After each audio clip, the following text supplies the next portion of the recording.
እንደ አውሮፓውያኖች አቆጣጠር በ2010 እውቅ የካሜራ ቡድን ባልተጠበቀ ሁኔታ አንድ የኢንዶኔዥያ እስር ቤትን ጎበኘ። ብዙዎችን ያስቆጣ ነገርም ቀረጸ። እንዲያውም የቀረጹት ነገር ዓለም አቀፍ ቅሌትንም አስከትሏል። ለመሆኑ ይህ ዓለም አቀፍ ቅሌትን ያስከተለ ጉዳይ ምን ይሆን?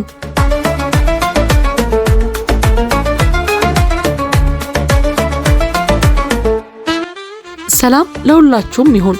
እንኳን ወደ ሀበናብ ክሮኒክልስ ቻናላችን በደህና መጣችሁ።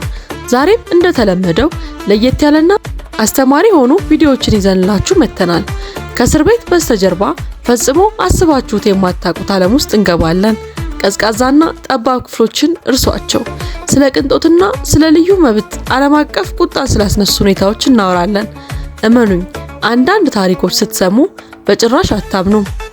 ለመሆኑ በእስር ቤት ውስጥ ዓለም አቀፍ ቅሌቶች እንዲፈጸሙ ያደረጉ ግለሰቦች እነማን ናቸው? ለምንስ ነው ይሄንን ያደረጉት የሚለውን በቪዲዮአችን ይዘንላችሁ መተናል። እናንተ ብቻ እስከ ቪዲዮ ፍጻሜ አብራችሁን በመቆየት ቪዲዮውን ላይክ፣ ቻናሉን ሰብስክራይብ በማድረግ ተከታተሉን።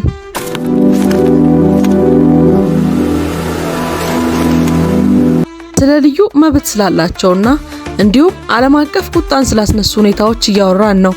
እመኑኝ፣ አንዳንድ ታሪኮችን ስትሰሙ በፍጹም ልታምኑ አትችሉም። በመግቢያዬ ላይ ቅድም እንደነገርኳችሁ እንደ አውሮፓውያኖቹ አቆጣጠር በ2010 አንድ የካሜራ ቡድን ባልተጠበቀ ሁኔታ የኢንዶኔዥያ እስር ቤት ጎበኘና ብዙዎችን ያስቆጣ ነገር ቀረጸ። እንዲያውም የቀረጹት ነገር ዓለም አቀፍ ቅሌትንም አስከትሏል። የዚህ ቅሌት ማዕከል የነበረችውን እስረኛ ላስተዋውቃችሁ። ስሟ አርተሪታ ሱሪያና ትባላለች። አርተሪታ የመንግስት ባለስልጣንን ጉቦ በመስጠት ከ5 ዓመት እስራት የተፈረደባት ነጋዴ ሴት ነበረች። አርተሪታ እስር ቤት ብትሆንም አሁንም እጅግ ባለጸጋ ሴት ነች። ይህች ባለጸጋ ሴት አርተሪታ በእስር ቤት ያላትን ቆይታ በተቻለ መጠን ምቹ ለማድረግ ገንዘቧን ለመጠቀም ወሰነች። በሌላ አነጋገር ጉቦ በመስጠት ወንጀል የታሰረችው ሴት በእስር ቤት ውስጥም ተጨማሪ ሰዎችን ጉቦ መስጠት ፈለገች። እናም በትክክል ያንን አደረገች። አርተሪታ የእስር ቤቱን አስተዳዳሪና ጠባቂዎች ጉቦ ከፈለች። እናም በምላሹ እርጥብና ቆሻሻውን የእስር ቤት ክፍሏን ወደ ቅንጦት ባለ 5 ኮከብ ሆቴል መሰል ቦታ ቀየሩት።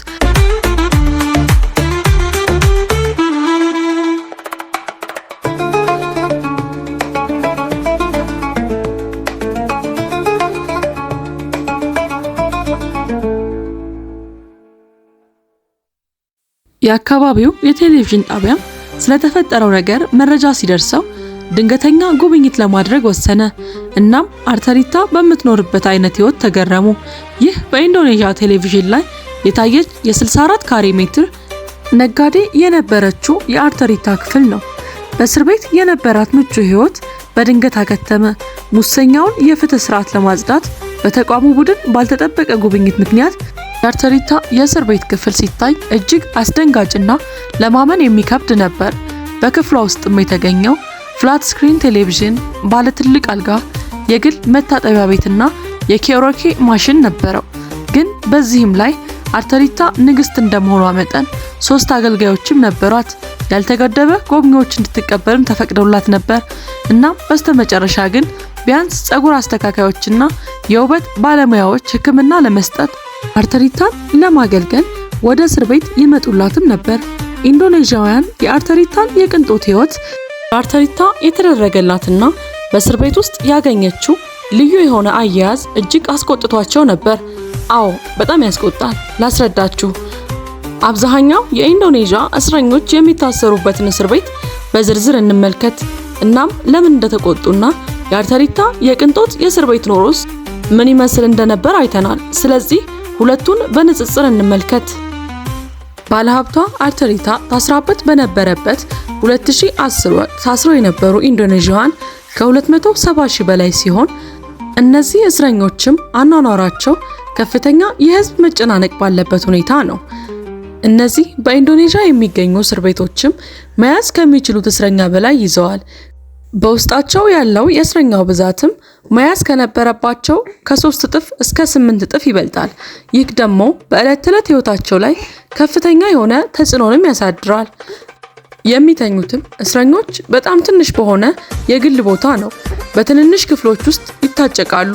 አንዳንድ ሁኔታዎች እስረኞች ወለሉ ላይ መተኛት ይገደዳሉ። አንዳንዴም ተጠባብቀው ለመተኛት ይገደዳሉ። መሰረታዊ መገልገያዎች እናውራ። ክፍሎቹ ብዙውን ጊዜ መሰረታዊ የንጽህና መጠበቂያዎች ብቻ አሏቸው። ብዙ ጊዜም መጸዳጃ ቤት ብቻ ነው። ሻወርና ንጹህ የመጠጥ ውሃ አቅርቦት ውስን ሊሆን ይችላል። እናም እስረኞቹ እነዚህን ነገሮች ለማግኘት መወዳደር ሊኖርባቸው ይችላል። ብርሃን ወይም አየር። ክፍሎቹ ትናንሽ መስኮቶችና ደካማ የአየር ዝውውር ስላላቸው ጨለማ ሊሆኑ ይችላሉ። ይህም ጤናማ ያልሆነ የኑሮ ሁኔታን ያስከትላል። ንጽህና። በበቂ መገልገያዎችና የህዝብ ብዛት መጨናነቅ ምክንያት የግል ንጽህናን ለመጠበቅ ከባድ ነው። እስረኞች በአጠቃላይ የራሳቸውን ክፍል የማጽዳት ኃላፊነት አለባቸው። ሌላው በዚህ እስር ቤት ያለው ከባድ ችግር በቂ ያልሆነና ደካማ አመጋገብ ነው። የሚቀርበው ምግብ ብዙውን ጊዜ በትንሽ መጠን የሚቀርብ ሲሆን በቂ አመጋገብ ዋጋ የለውም። ውጫዊ ድጋፍ። ከእስር ቤት ውጭ ቤተሰብ ወይም ጓደኛ ያላቸው እስረኞች ምግባቸውን ለማሟላት የምግብ እሽጎችን ሊቀበሉ ይችላሉ። ነገር ግን ይህ ለሁሉም ሰው የሚቻል አይደለም። በተለይም የውጭ ዜጎች ወይም ቤተሰቦቻቸው ሩቅ ቦታ ለሚኖሩ ሰዎች። ሌላው በዚህ እስር ቤት ውስጥ እጅግ አሳሳቢና ዋና ተደርጎ የሚታየው ነገር ጤና ነው። ለበሽታዎች ከፍተኛ ተጋላጭነት አላቸው። የህዝብ ብዛት መጨናነቅና ደካማ የንጽህና አጠባበቅ ያለበት ይህ እስር ቤት እንደ ሳምባ ነቀርሳና የቆዳ ኢንፌክሽን ያሉ ተላላፊ በሽታዎች እንዲተላለፉና እንዲስፋፉ ምቹ ሁኔታን ይፈጥራል። በተጨማሪም የተገደበ የህክምና አገልግሎት ያለው ይህ እስር ቤት የህክምና አገልግሎትን ለማግኘት ብዙውን ጊዜ አስቸጋሪና የተገደበ ነው። ክሊኒኮች የተገደበ የስራ ሰዓትና የመድኃኒት እጥረትም አለባቸው። ሌላው በዚህ እስር ቤት ውስጥ የህዝብ ብዛትና መጨናነቅ ሀብቶችን ስለሚገድብ የማገገሚያ ፕሮግራሞች፣ የትምህርት ወይም የመዝናኛ እንቅስቃሴዎች የሚሆን ቦታ በፍጹም የለም። ሌላው በዚህ እስር ቤት ውስጥ እጅግ አሳሳቢ ነገር ውጥረትና ሁከት ነው። የጠባብ ሁኔታዎችና የሀብት እጥረት በእስረኞች መካከል ውስጥ ውጥረትና ሁከት እንዲጨምር ሊያደርግ ይችላል። በትንንሽ ጉዳዮች ላይ እንኳን ግጭት ሊፈጥሩ ይችላሉ። በዚህ እስር ቤትም እስረኞች የጉልበት ስራ እንዲሰሩ ይገደዳሉ። ሙስና ትልቅ ችግር ነው። እስረኞች የተሻሉ ክፍሎችን፣ የመገልገያ አቅርቦትን ወይም የቅንጦት ቅነሳን ለማግኘት እስረኞች ጉቦ ይሰጣሉ በሚል ተደጋጋሚ ሪፖርቶች ይወጣሉ። በአጠቃላይ በህዝብ ብዛት በተሞላው ተቋም ውስጥ የኢንዶኔዥያ እስረኛ የዕለት ተዕለት ህይወት መሰረታዊ ፍላጎቶችን ለማሟላት በሚደረገው ትግል ውስጥ ለከፍተኛ የጤና ችግሮች ተጋላጭነት አለው። ትርጉም ያለው እንቅስቃሴ ለማድረግ ውስን እድሎችና የውጥረትና የብዝበዛ አደጋ ተለይቶ ይታወቃል። በአንዳንድ ተቋማት ሁኔታዎችን ለማሻሻልና ሙስና ለመዋጋት ቀጣይነት ያላቸው ጥረቶች ቢኖሩም በከፍተኛ የህዝብ ብዛት መጨናነቅ ምክንያት ከፍተኛ ችግሮችን ይፈጥራል። ኢንዶኔዥያ ለዜጎቿ ሁለት አይነት ዜግነት ወይም ሁለት አይነት ምቾትን በእስር ቤት እንኳን ትሰጣለች።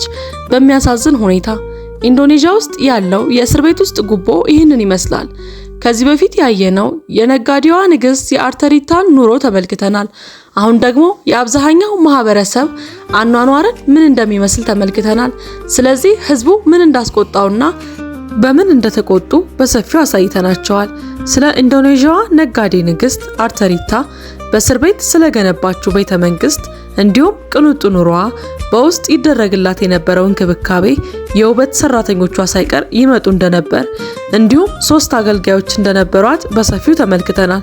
በተጨማሪም የኢንዶኔዥያ ህዝብ በምን አይነት አሰቃቂ ሁኔታ በእስር ቤት ውስጥ ተይዘው እንደነበረ፣ መተኛ አኳናተው ወለል ላይ ይተኙ እንደነበረ፣ የጤና ችግር፣ የምግብ በርካታ ችግሮችን ተመልክተናል። በዚህም የገንዘብን ሀያልነት መመልከት ችለናል። እናንተ ስለ ኢንዶኔዥያ እስር ቤት ያላችሁን አስተያየት፣ በተለይም ስለ ነጋዴዋ አርተሪታ በዚህ ውስጥ ስለሰራችሁ ቤተ መንግስት፣ በተጨማሪም የኢንዶኔዥያ ተራ ዜጎች በእስር ቤት ውስጥ ስለሚያሳልፉት ግፍና ጭካኔ ሀሳብ አስተያየታችሁን በኮሜንት ሴክሽን ላይ አሳውቁኝ። ውድ የሀበናብ ክሮኒክልስ ተመልካቾቻችን ለዛሬ ያዘጋጀንላችሁ ፕሮግራም ይህንን ይመስል ነበር። እስከ ቪዲዮአችን መጨረሻ ድረስ ስለተከታተላችሁን ከልብ እያመሰገንን ላይክ ማድረጋችሁን እንድታስታውሱ እያልን ቻናሉን ሰብስክራይብ በማድረግ ሌላ ጊዜ የምንለቃቸው ቪዲዮዎችም ቶሎ ቶሎ እንዲደርሱ የደወል ምልክቷን መጫን አይርሱ። ሀበናብ ክሮኒክልስ እንዲህ ያሉ ወቅታዊ፣ ማህበራዊ፣ አዝናኝ፣ አስተማሪና የታዋቂ ሰዎችን ግለ ታሪክ እየዳሰሰ የተለያዩ ሀገራትን ባህል፣ ወግ እንዲሁም ጎሳዎች እየዳሰሰ ወደ እናንተ የሚያደርሰው ቻናላችንን ሰብስክራይብ በማድረግ ቤተሰብ እንድትሆኑ እየጋበዝን እንዲሁም ከዚህ በፊት የሰራናቸውን ቪዲዮዎች ተመልክታችሁ እንድታዩ እየጋበዝን እኛ በዚሁ ተሰናበትናችሁ። መልካም ቆይታ።